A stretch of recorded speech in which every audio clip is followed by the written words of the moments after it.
Nesses últimos dias, estamos assistindo o quadro da desarmonia social, onde as pessoas estão vivendo de modo muito competitivo. Quem é que fala a verdade? Quem é que fala a mentira? Quem é que está se utilizando do tal do fake news? Quem é que está se utilizando da veracidade dos fatos? O que está acontecendo? E nessa competitividade, estamos no campo da politicagem. E as pessoas não se entendem, porque o que vale é a minha defesa. O que ele pensa, o que ele quer, não me interessa, não me importo com isso.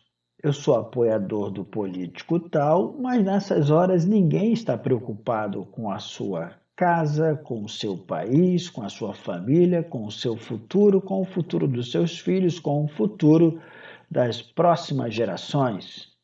Que a justiça e a verdade prevaleça e tenhamos um país de verdade organizado, abençoado e segundo aquela pequena palavra profética na bandeira nacional, ordem e progresso. Eu quero um futuro abençoado. Sobre esses assuntos nós estaremos falando, então eu quero muito que você preste total atenção, ok? Vem comigo!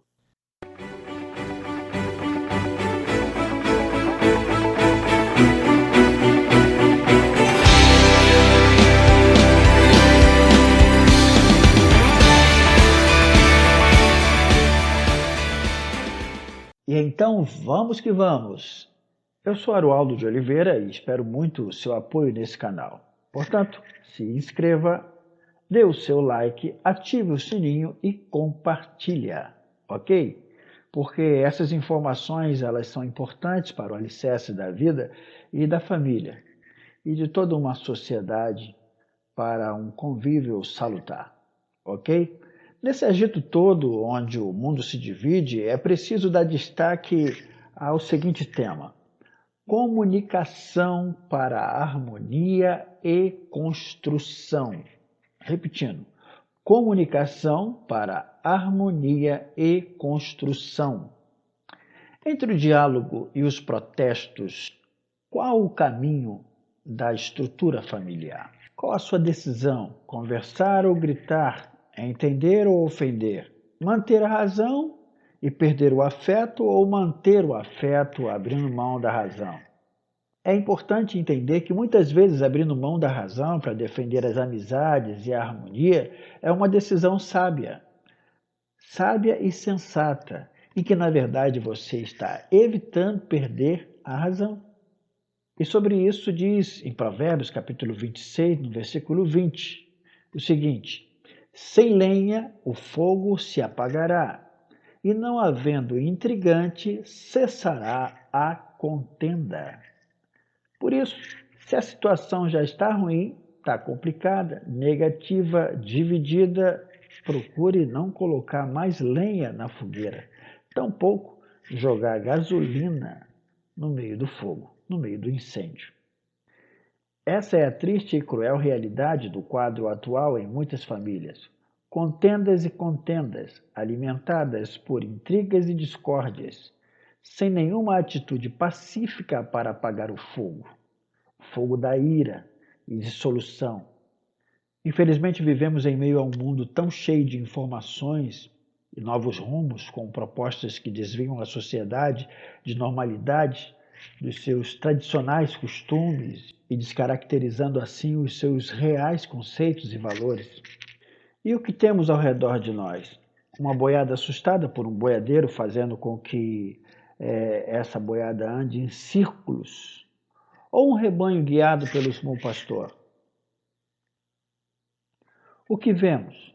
Uma população de gente pensando racional e com sentimentos singulares, ou uma multidão robotizada programada para um comportamento coletivo, tendo que agir e reagir com as mesmas atitudes. Pois é isso que está acontecendo. Parece existir um sistema global de pesada influência do mal, seja da violência, da libertinagem, da corrupção, da banalização da vida e da alienação de Deus, da rejeição dos princípios bíblicos e da aceitação da perversão moral.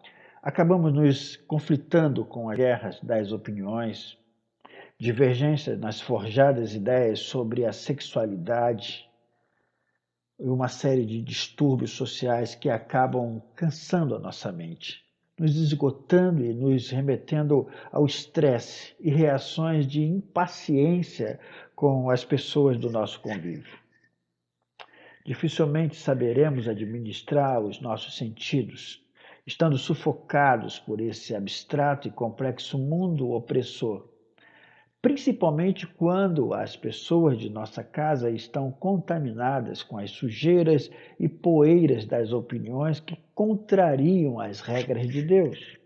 É necessário termos sempre em nosso bom ânimo e toda a inspiração que procede de Deus, nos dando sabedoria, palavras pacíficas. Sempre nos utilizarmos da pacificação, afinal, bem-aventurados os pacificadores. Sobre um lar em conflitos, tudo começa com reações da impaciência, começa com a intolerância, palavras pontiagudas, impulsionadas pela ira e descontrole emocional. Está escrito: a resposta branda desvia o furor, mas a palavra dura suscita a ira. Quando assumimos Provérbios capítulo 15, versículo 1, sobre a resposta branda, as coisas começam então a funcionar de modo mais acertado. Porque quando alguém chega a te agredir com palavras, não significa que ela esteja extremamente irada com você, mas irada com a vida, contrariada com as coisas que não estão dando certo para ela. E aí é necessário que você tenha muita paciência, muita psicologia, muita calma nessa hora. Até porque está escrito em Tiago, capítulo 1, versículo 20, porque a ira do homem não opera a justiça de Deus. E pode ser que você tome decisões totalmente pesadas, irracionais, e quando for verificar o estrago, já era, não tem nem como reverter. Sem as regras e o conhecimento da Escritura Sagrada, certamente andamos desgovernados e mergulhados na derrota de um lar, sem o encanto da salvação da presença de Deus. Afinal, Hebreus capítulo 12, versículo 14 diz: segui a paz com todos e a santificação, pois sem a qual ninguém verá a Deus. Eu te pergunto, é possível a paz em um lar sem noção das regras de Deus quanto à imposição dessa santificação? Afinal, o que é santificação? Está separado por ele e separado para ele, onde você ande na contramão do sistema, onde você ande na contramão do inimigo.